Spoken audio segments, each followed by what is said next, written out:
maintenant parler d'un autre sujet, c'est l'écologie et les cadeaux de Noël, justement. Pour emballer vos CD et vos productions, on va rejoindre, venez avec moi. Allez, je prends mon petit jus d'orange. Venez, installez-vous. Merci. On va retrouver Clémentine Mossé de l'association The Greener Good. Ça va bien? Ça va bien, et vous? On se retrouve juste avant les fêtes avec des paquets originaux qu'on voit depuis le début de l'émission. Je vais reprendre mes fiches dans l'ordre. Alors, quand on pense fête de fin d'année, on pense évidemment aux cadeaux. Est-ce que ça peut poser un problème si on culpabilise un peu le côté abondance et tout ça?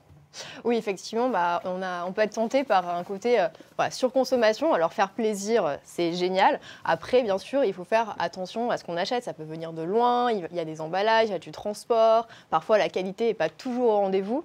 Donc, déjà, premier conseil pour faire plaisir, autant s'assurer que son cadeau est désiré et souhaité, que ça va vraiment correspondre à la personne. Combien de cadeaux finissent revendus, refourgués, machin. Exactement. Il y a même un sondage l'année dernière qui a montré que plus de la moitié des Français envisageaient de revendre un de leurs cadeaux de Noël. Donc autant bien les choisir. Et c'est comme pour la musique avec David, c'est la qualité d'abord. Exactement. Donc on va privilégier la qualité à la quantité pour les cadeaux. Et d'ailleurs, pour revenir sur ce sujet, déjà, un cadeau, c'est pas forcément un bien matériel. Pourquoi pas offrir une expérience? Pourquoi pas offrir un concert, par exemple? Ah oui.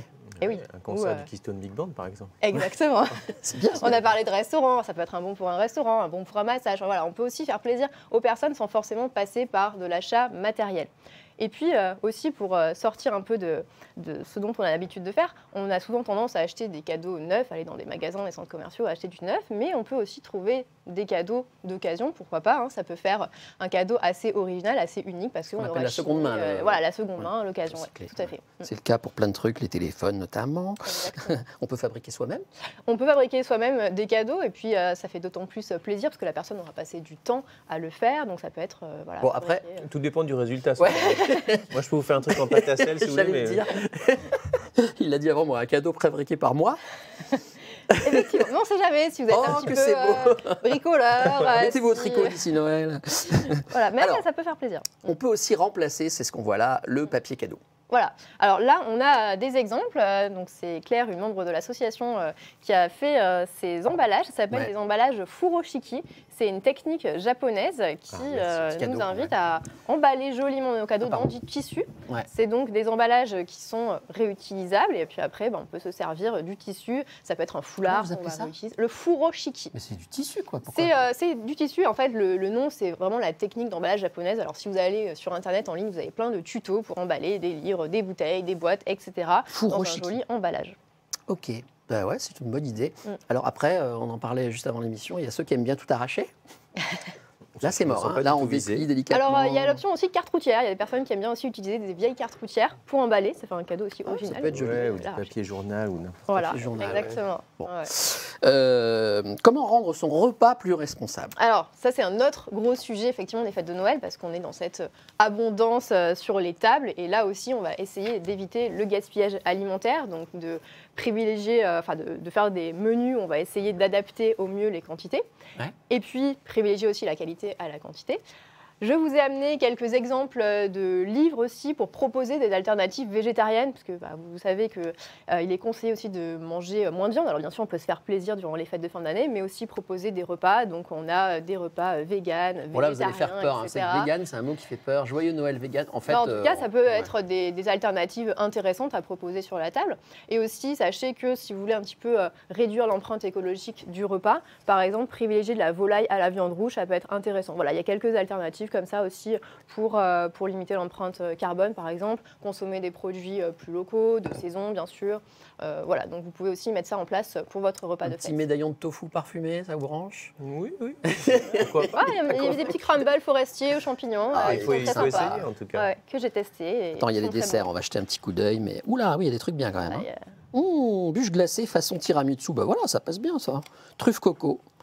Bon, j'arrête. Je reprends mes notes. Du coup, je me suis un petit peu... Qu'est-ce que je dois dire d'autre? Ah oui, alors la déco, très important. Voilà, alors la décoration, il y a la question du sapin. Est-ce qu'on prend un sapin naturel, un sapin artificiel? On ne sait pas trop.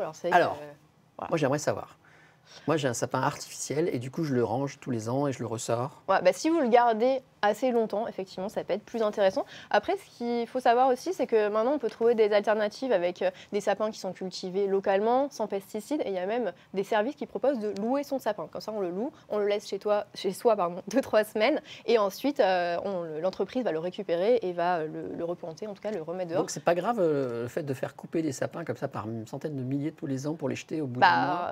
Moi je pensais que c'était pas du tout écolo. Si, mais justement le principe de la location de sapin, c'est que le sapin n'est pas jeté derrière. Dans un pot, c'est ça? Il est dans un pot et après il est remis dehors dans ses conditions naturelles et il peut être réutilisé l'année suivante. Donc, où est-ce qu'on trouve ça?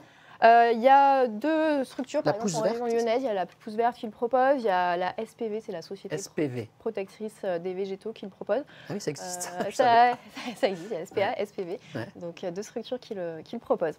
Vous m'avez mis éviter l'usage de peinture artificielle, je ne savais pas comment. Aussi, vous savez, les bombes, etc., ça c'est quand même assez toxique, ça peut émettre des composés organiques volatiles, donc voilà, on va éviter tout ce qui est bombes, etc.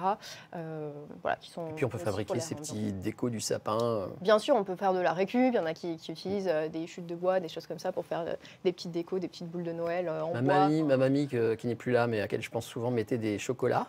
Ouais, ou des petits gâteaux qu'elle, je sais pas, elle mettait des flots, enfin voilà, et du coup régulièrement ils disaient viens voir le sapin, et hop, un petit. Et il y a même des personnes qui réutilisent par exemple des planches de bois ou des palettes et du coup qui font un espèce de sapin de Noël en 2 dimensions et donc qui est accroché au mur et voilà, ça fait, on va dire, le symbole du sapin. Ok, alors on va donner des références maintenant. Oui. Alors le guide de l'ADEME, vous m'avez mis un lien, mais ma pauvre, on va vous le mettre sur je vais Internet. vous donner peut-être des idées qu'on a là. Alors je sais qu'il n'y a pas que des téléspectateurs de la région lyonnaise, mais en tout cas si vous êtes sur Lyon, notre association a édité le guide pour consommer responsable à Lyon et ses environs. Donc vous trouverez plein de magasins pour faire des achats de Noël éco-responsables. Ouais. Si vous voulez une autre petite idée cadeau à pas cher et aussi pour passer à l'action, une idée avec du sens, on a aussi édité un cahier pratique qui s'appelle Vers l'infini et au-delà. Donc c'est pour être accompagné tout au long de l'année dans sa transition écologique. 60 actions pour rendre son quotidien et sa consommation responsable. Voilà, vraiment, on a plus plein d'idées pour l'année, donc ça peut lancer les bonnes résolutions 2023.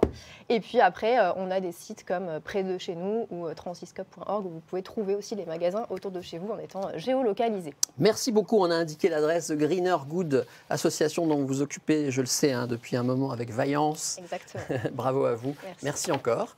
Bonne fête de fin d'année, parce qu'on ne se reverra pas, mais portez-vous bien. Et donc, attention, mangez que du tofu à Noël, sinon gare. Non, pas que. Merci. Non, je plaisante. On va